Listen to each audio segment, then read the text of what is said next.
Yep. So we ended with looking at what a normal looks like. Okay. Okay. And so when you look at that, I want you to compare it to you. Yes, What do you see? Straight up and down, little wanky, little back. I'm going all different directions. Yep. And so when we look at this curve, you have a tiny curve, but then you're going back in this direction. And this one in particular, because the back of this doesn't line up with the back of this, you've damaged ligaments back here. Mm-hmm. Car wreck, 2009. Yep. Mm-hmm. There you go. And that damage, you don't fix that.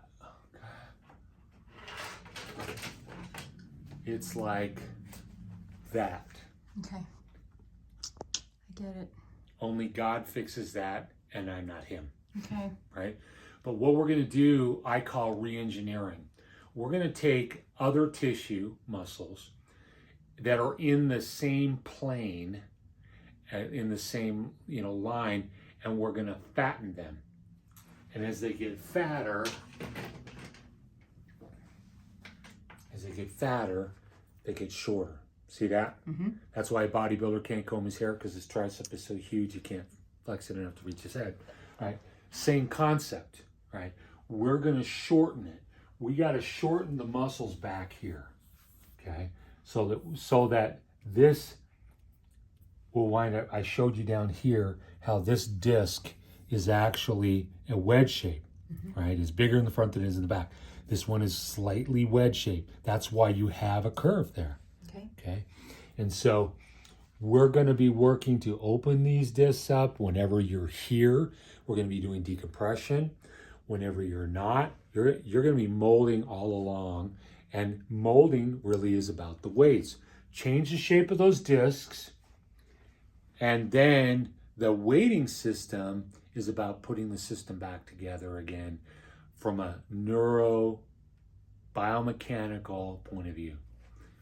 In fact, the new term that my buddy and I came up with is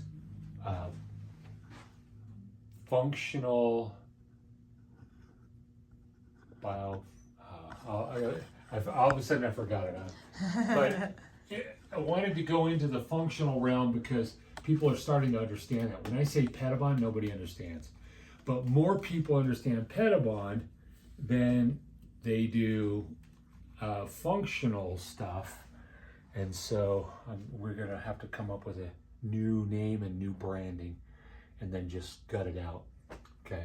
But when you look, I'm going to draw this out for you in terms of what does it take to change the spine. But we're looking for a better curve. Here you can see, okay, mm-hmm. which means you're leaning which way?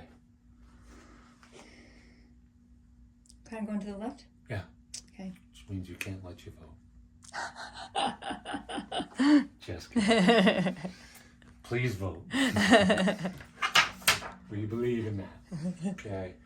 All right. So you see all of this. We're going to put up weights, but I want to lead with how to change the spine.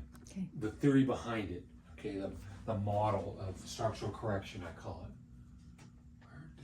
Oh, there it is. Okay. So this is my model.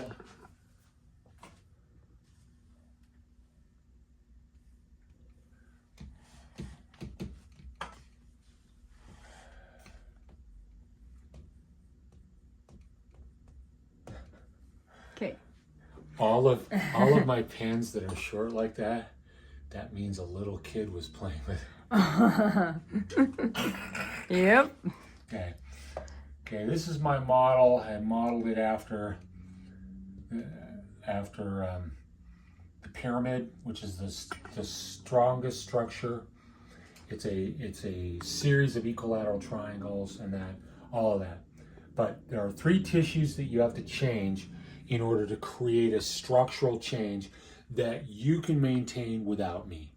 At some point, I want you to take care of yourself, and you'll just send your friends to me. Okay. Right? That's where I want to go. So, white tissue because it doesn't have much blood. Red tissue because it's got a lot of blood, and neural tissue. The white tissue is, we call it collagen or tropocollagen. It's a coiled protein. And what I showed you with that spring, that's damage to that protein. Make sense? Mm-hmm. We do not want to damage it in the process. We want to unwind. If it looks like this, we do not want to create that. Okay. And there are actual chiropractic systems that try to do that. And they get it to look pretty on the x-ray. And then they either right now don't have really good function, or later they fall apart. With me, I want you 15 years, 20 years, 30 years out. I want your function. I'm a functional neurologist. I care about the function more than how pretty it is. You don't go around showing, hey, look at this, man. Before and after. So what? I can now do triathlons and I never did it before. That's what I want to do. Okay? And so I want to open it up. This is called permanent plastic deformation, to deform. Okay? That's what it's the technical term for it. But I want to open it evenly. And that's why it's like orthodontics. That's what orthodontists are trying to do. Okay? And so, and we call this adaptive, there's that adaptation thing again, adaptive elongation. We're trying to unravel it over time to where it's longer, naturally. Then the red tissue is the muscles, but it's not the muscles at the gym, the physical therapist, the physiatrist, the chiro that gives you exercises. Anything that you have to think to do is not what we're talking about. That's type 2 fast twitch phasic muscle fibers. We want to work with the type 1 slow twitch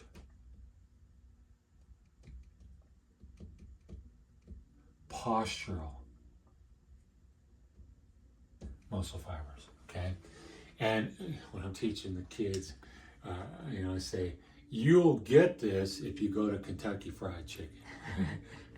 Because the muscles that are fast twitch, phasic muscle fibers are white meat, right? And the stuff that has to hold you up all the time and has to operate all the time has more blood, and that's the dark meat.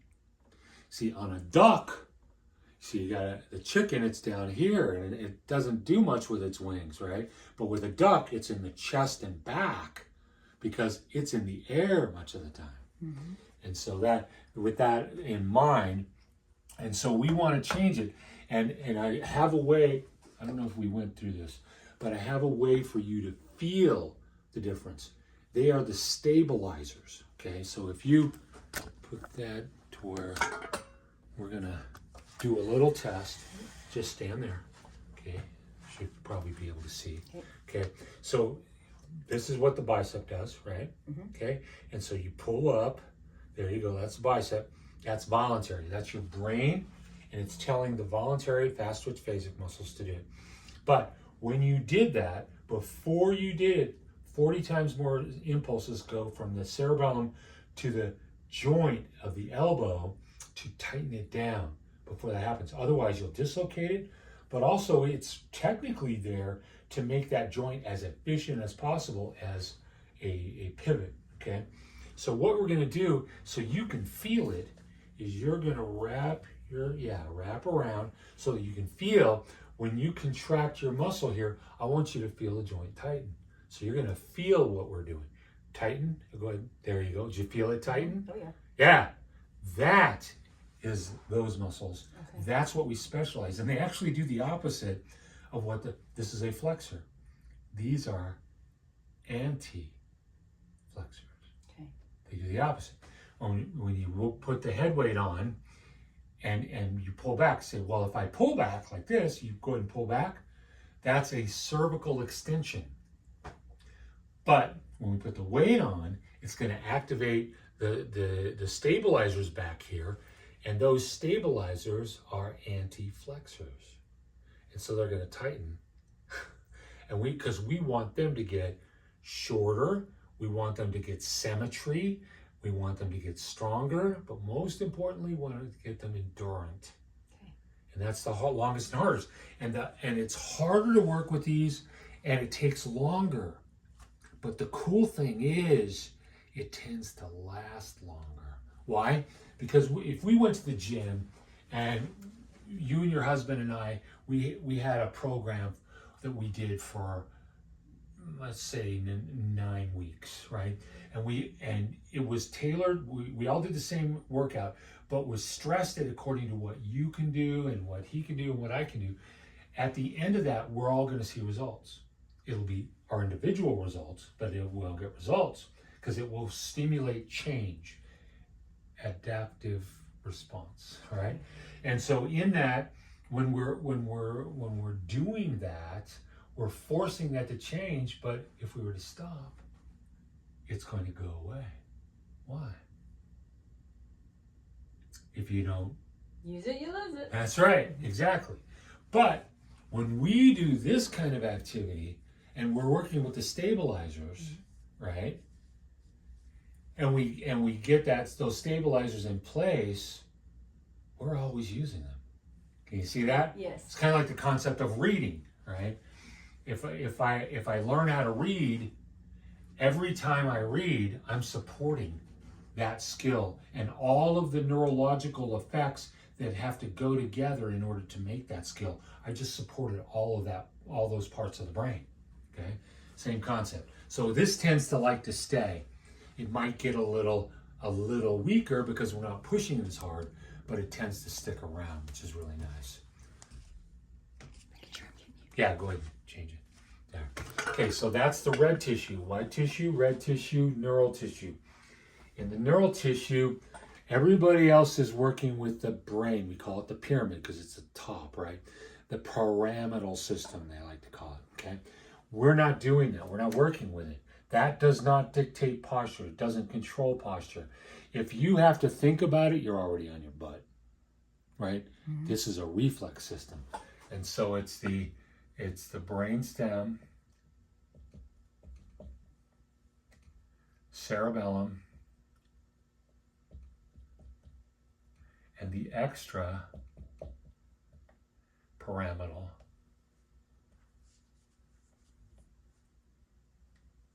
nervous system. Okay?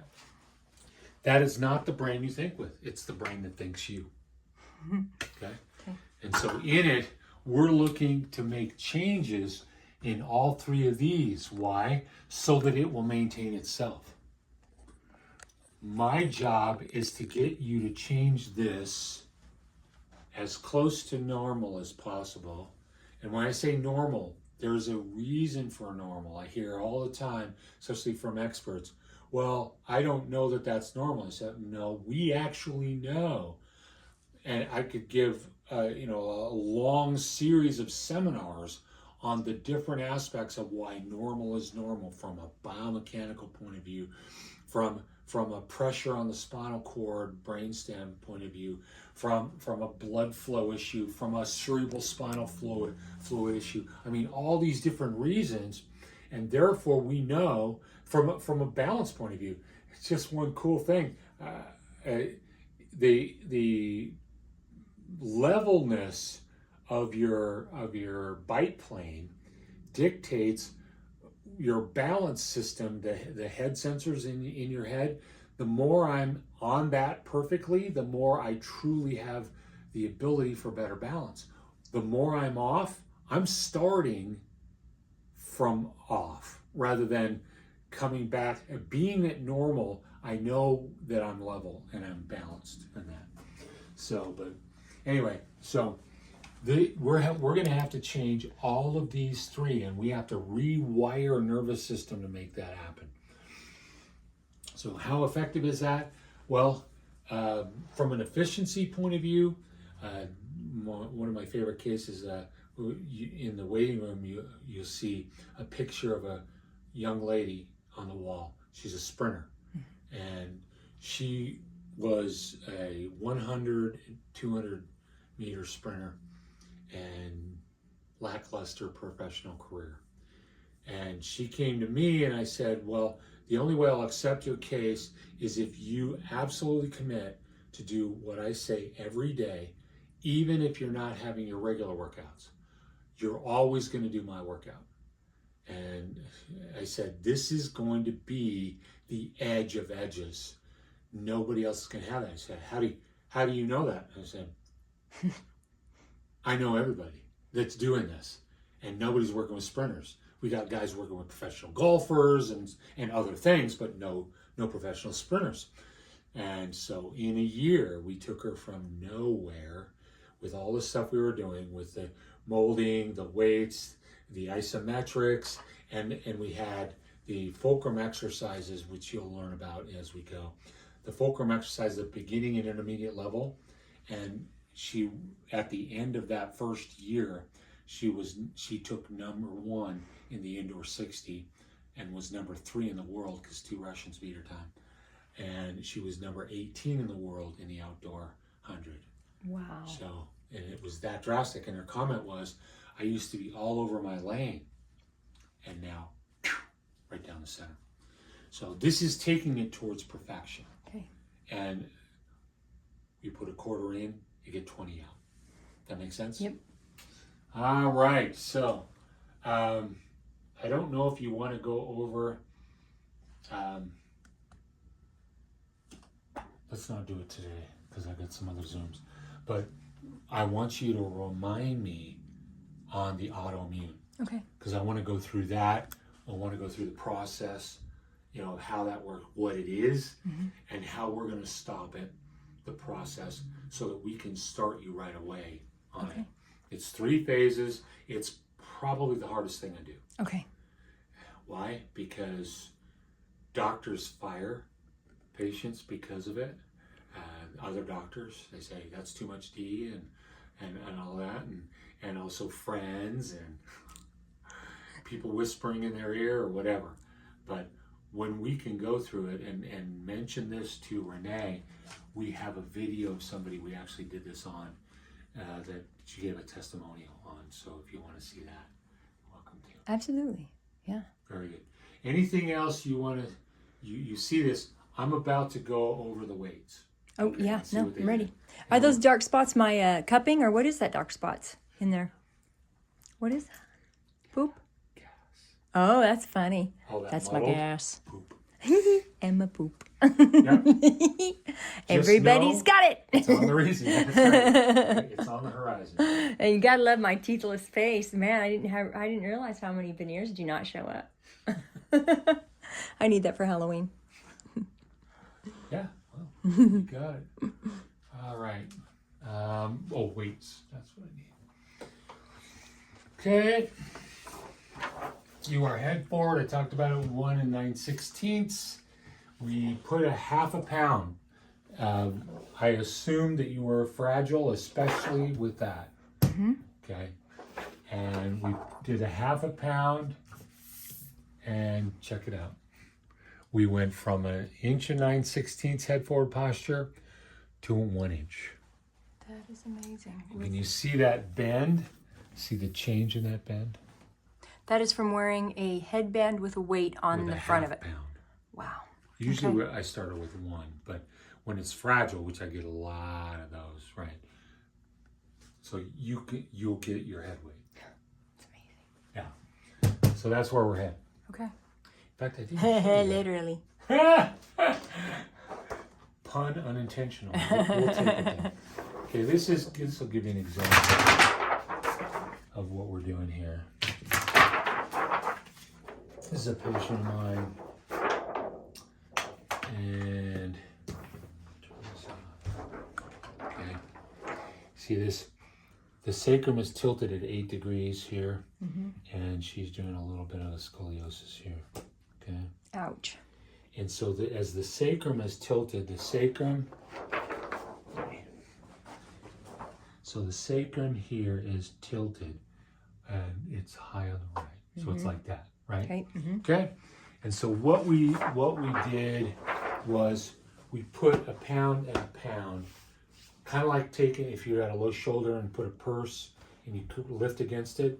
We did that with a pouch here and a pouch here. This is the next day.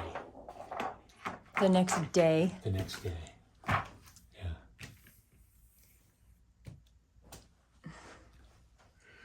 Now, she's probably been getting chiropractic adjustments for forever, right? And so the chiropractic adjustments are not putting it back into location, but the counterbalance weight is. See, that's why I was quitting chiropractic. Wow. I could tell I was making people worse. And I figured out why, because I was adjusting, and they weren't getting better. When I was in Oklahoma, I would take X-rays and I'd show them, here's all these biomechanical problems, and we need to do this, and I would take care of them and get them out of pain. I'd take re-X-rays. They were never better. They were often worse mechanically, and they're out of pain. And what do? You not only don't show them, you don't take re-X-rays. And then I come here and I'm taking care of patients, and I was smoking at getting rid of pain, especially on people who doctors were sending me, especially through one of the healthcare systems, that they were sending me all this stuff they didn't want to see, right? Massive migraine headaches that they've been treating for 20 years and all that, and I'm getting them out of pain. And they're going, all right, we'll just keep sending them. And they would come back in 6 months to 2 years, and I'd re-X-ray them, and I looked at them and I go, holy crap, they have more degeneration. That should not have happened. That should not happen. That's a 5-year process. In 6 months, and I'm asking them, diet, I'm going through all these different things. What's different? And I finally realized, it hit me in the face. I went, oh crap, that's me. I'm destabilizing them without restabilizing them. And so when the Pettibon system came in, when I met them, I went, finally. I literally stood up in the middle of the seminar and said, where you been my whole career? I've been trying to invent this. This is amazing. And so that's, and you say, well, that's not going to last. I said, you're right. That's what therapy. Right. And we proved it's going to work. Bravo. Yes. And what's cool, what became cool for me is you have to think backwards, right? Mm-hmm. I have to be able to think, instead of beating into submission, how do I coax the system to do what I want it to do? And so when I'd been doing this and I went over to functional neurology, and man, I'm picking up fast, and especially application. And I had several who were Neuro mates, study mates, and how do you think like that? You think so fast. I said, dude, this is how I think. That's how I operate within. And my contention is, this is functional neurology. It's afferent based. It's sensory driven, right? I'm driving the sensory system and that. So anyway, let's get to the weights here. This is that, and okay, you are 9/16 anterior weight bearing, which is not very far, right? You see that line right there? Mm-hmm. That's how far forward you are. Okay. So we're trying to beat that. And so we put weights on the front, okay? We put it on the front. It actually made you a little worse. Not bad. Oh, made me worse. Okay. Yeah. Then we know we don't want to do that. Don't want to do that. You get it. Very good. All right. And we put it on the back. And guess what? It got better. It got better in the curves. You see that? Gorgeous. Gorgeous. With a little curve. weight in the back. But the problem is, it still made the anterior weight bearing worse. Oh. Is that because I have dysfunctional muscles that aren't pulling? Yeah. Yep. And so they're going to have to be balanced. So, but that's cool. We can't do that now. We can do this now. Okay. And so you'll be getting your head weight. You won't be getting hip weights yet. Okay. Now, I always do a test for the other plane. See, we're working sagittal plane, which is from the side. We'll get those curves back, okay? but I always start to test here right off the bat. We call this a coronal plane. Here's you now, and here I put a weight here and a weight here. Now, the two principles you already saw where we put the weight and we lifted. That's one, I call that the girdle rule. Okay. Pelvic girdle, shoulder girdle, right? Okay, but then there's the rest of it is what I call weightophobia, right? Put the weight on, I'm afraid of the weight, so I move away, okay? And so in this case, we put one on the front and we put one in the back. Well, this one causes this, and this one on the left causes that. Make sense? And so these numbers right here, I would like these to improve, and maybe this will get better, okay? So we went from a 3, we stayed at 3. We went from a 6 down to a 3. We went from an 8 down to a 2. That is really cool.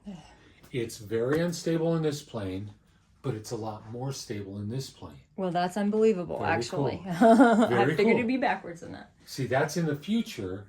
In the future, it already likes coronal plane because we'll be making a shift. When we're done with the sagittal plane, we're going to shift to coronal, and it already likes it. Okay. So, that makes sense? Yes. All right. I like science. Very good. Me too. I live for it. All right. So let's take care of you real quick.